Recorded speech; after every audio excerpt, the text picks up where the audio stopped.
pleine crise de la plomberie, le patron de Rubin Énergie a décidé de vivre une expérience inédite et incroyable. Pendant 2 jours, il va abandonner son confort de vie et son statut de dirigeant pour devenir un employé comme les autres au sein de son entreprise. Ce qu'il va découvrir va-t-il mettre en péril sa société et comment ses salariés vont-ils réagir quand ils apprendront la vérité ?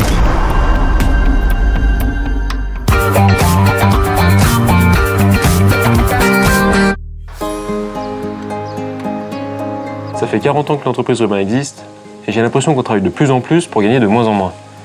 Donc j'ai décidé d'aller sur le terrain pour me rendre compte vraiment de ce qui se passe. Je suis vraiment proche d'eux et j'avais peur qu'ils me reconnaissent et du coup on a mis le paquet sur le déguisement. Pour passer incognito auprès de ses collaborateurs, Xavier Rubin a accepté d'être totalement métamorphosé. Sa transformation est l'étape la plus importante de l'expérience. Très proche de ses 10 salariés, Xavier ne doit en aucun cas être reconnu par l'un d'eux. Xavier est très stressé, mais il est certain de réussir à tromper l'ensemble des salariés. C'est jour J, allez on y va, je suis super stressé, j'espère qu'ils vont pas me reconnaître, mais en même temps j'ai confiance, parce que même moi dans la glace je me suis pas reconnu. Là faut peut-être que je range mes tuiles là. Le patron va aussi changer d'identité, il sera désormais Flavien Rubier. Bonjour. Ah tiens, salut Rubin, ça va? J'ai des choses à faire signer, viens voir dans mon bureau s'il te plaît. C'est le coup dur pour Xavier. Son déguisement de Flavien Rubier n'a pas du tout fonctionné. Quand je suis rentré dans les locaux, j'ai eu l'impression qu'elle m'avait reconnu. Enfin, je pense que c'est à cause de la moustache, parce que j'avais la même quand j'étais gamin. Du coup, j'ai préféré arrêter le tournage et puis de changer de déguisement. Malgré cet échec, le PDG ne souhaite pas abandonner. Mais il faut désormais tout recommencer.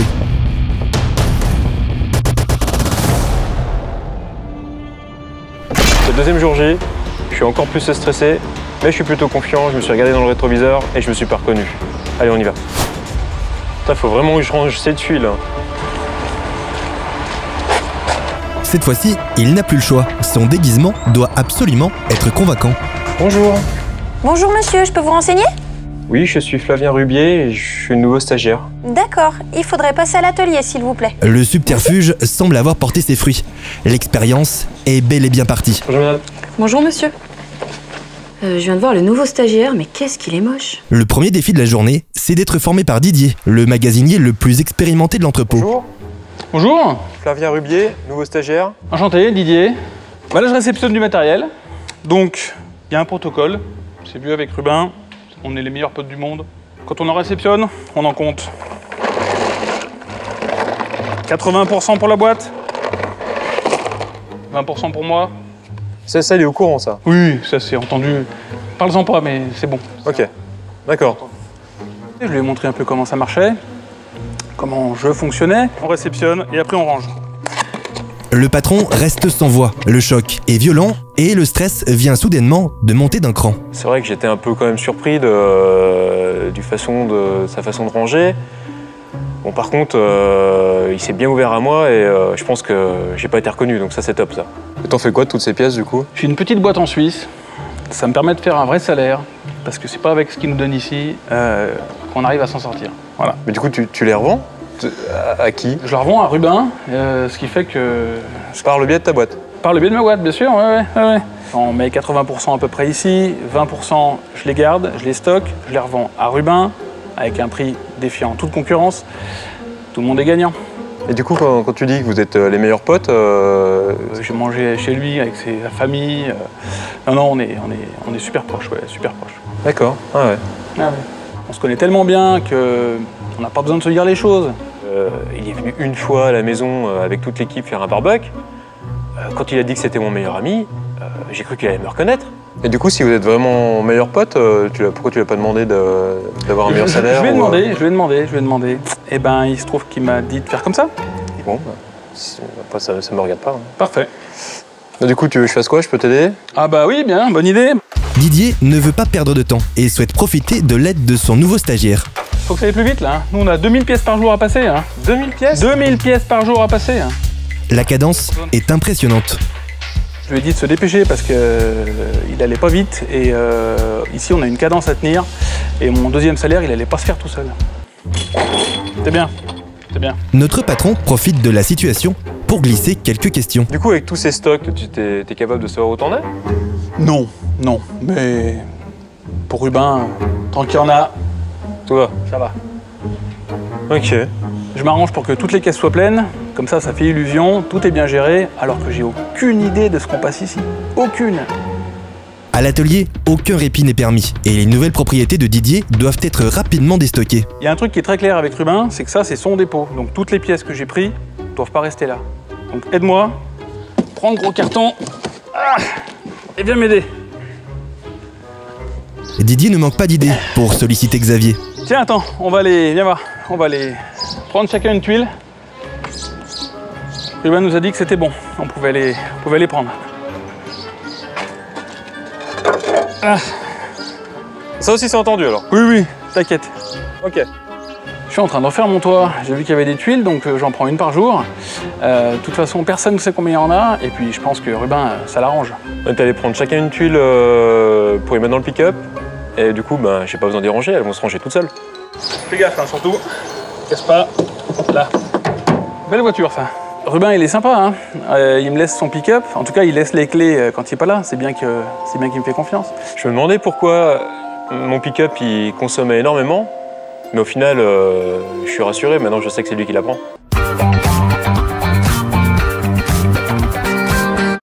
Pour son deuxième jour en immersion, Xavier Rubin est bien décidé à s'impliquer sur le terrain. C'est sur un chantier des Ouches que le PDG, grémé en stagiaire, a rendez-vous avec Daniel, l'un de ses meilleurs éléments. Pour tester le professionnalisme de son manager, Xavier est volontairement arrivé avec 1 heure de retard. Bonjour, Flavien Rubier, nouveau stagiaire. Salut Daniel. Aucune remarque de la part de Daniel, qui pourtant n'en pense pas moins. Je pense que c'est encore une plus grosse brêle que moi. Je voulais voir un peu le comportement qu'il aurait à ce moment-là. Je le trouve assez moyen, il a une drôle d'allure. En plus, il est briochant et je pense qu'il va vite m'insupporter à ne pas pouvoir se bouger, quoi. Xavier doit être formé au cintrage, une activité essentielle du métier, qui nécessite savoir-faire et précision. Tu prends la mesure, alors c'est à peu près, hein. C'est le bâtiment, donc cintre, il n'y a pas de temps à perdre avec ça. Ah, merde. Ça paraît quand même un peu bizarre, non? Ouais, mais ça passe encore. Sur le chantier, les approximations semblent légion, mais quand on lui fait remarquer, Daniel a toujours une bonne explication. Mais en fait, c'est pas très grave. Si ça casse, de toute façon, notre patron nous le dit souvent, ça peut faire une facture de plus dans quelques temps. Je lui ai fait plier du tube, vite fait, bien fait, qu'on verra plus. De toute façon, c'est tout caché. Voilà. Nickel. Le but, on les retravaille un petit peu. Il ne faut pas faire plus de 10 ans. À l'heure de la pause café, le PDG en profite pour sonder son chef de chantier sur son avenir dans la société. Du coup, tu faisais quoi comme métier avant, toi? J'ai fait plusieurs métiers, mais mon dernier avant la plomberie, c'était électricien. Je reste pas plus de 2 ans. Comme ça, je vois pas la merde. Et puis, mon boss, il se rend pas vraiment compte que je suis pas au top. Il m'a mis chef, mais j'ai surtout de la gueule, en fait. Du coup, tu te vois où dans 5 ans? Dans 5 ans, je pense que je serai couvreur. Parce que là, au dépôt, il y a pas mal de tuiles. Alors, j'en tire quelques-unes tous les jours. Comme ça, d'ici à ce que je me barre de chez Rubin, je pourrais démarrer mon premier chantier. Ces quelques confidences révélées, Xavier est de retour sur le chantier. Tu fais quoi, là? Là, je fais un peu d'électricité. Ça me permet de faire du boulot, en plus, sur mes heures. Et comme ça, je me fais du black. Et ça me fait une vraie paye, quoi. Voilà. De l'électricité en activité non déclarée, il n'en fallait pas plus pour éveiller les soupçons de Xavier. Donc là, quand je l'ai découvert qu'il faisait de l'électricité, je pensais qu'il me faisait vraiment une blague, hein. Mais non, il m'a pas reconnu, donc là, je suis plutôt content, quoi. Sur le chantier, c'est aussi l'occasion pour Xavier de découvrir des collaborateurs passionnés. Il y a une couche de plastique, une d'aluminium et une autre de plastique, assez rigide. On peut emboîter des raccords dedans. Et puis il est blanc, c'est joli. Et moi, ce que je trouve cool, c'est qu'il y a de l'eau qui passe à l'intérieur. On sent que c'est un gars, c'est une vocation pour lui, il adore les tuyaux. Et je pense qu'un gars comme ça, on va le garder longtemps. Moi, à la base, je cherchais du travail en tant que pompier et j'ai vu une annonce de plombier. Je me suis aperçu quand je suis arrivé sur le chantier.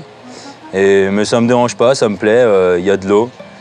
Mais si je trouve un poste de pompier, je me casse d'ici. Plus c'est gros, plus il y a d'eau. Et moi, je trouve ça vraiment génial. Cool.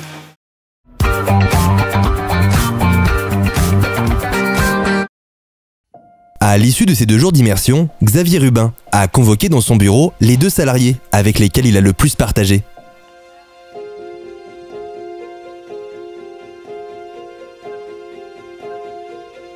invité à patienter, le stress commence à sérieusement monter.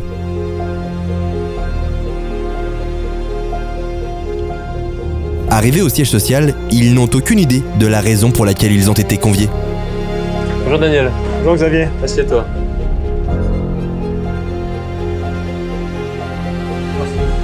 Tu sais pourquoi t'es là?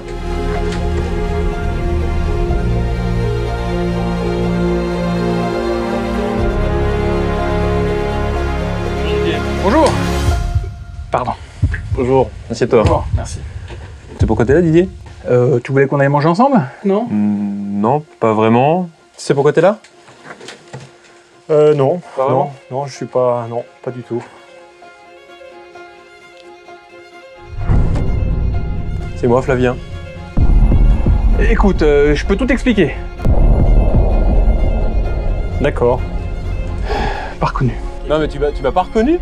Ah mais c'est énorme ça! J'avais tout, c'était la totale quoi. Ah super, génial. Ah je suis content.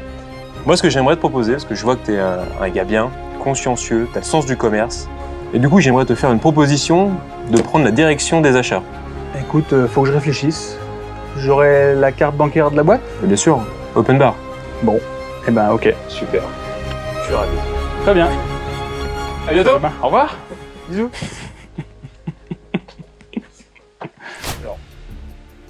Moi, là où ça me fait vraiment plaisir, c'est que tu m'as vraiment pas reconnu, quoi. Et du coup, ta polyvalence, elle m'a fait écho. Donc tout ce que tu as acquis pendant ce temps, eh ben, j'aimerais que tu le transmettes à tous les nouveaux arrivants. J'aimerais savoir comment je vais continuer d'encaisser mes affaires. On fait 50-50. 20%. Allez, ok, 25.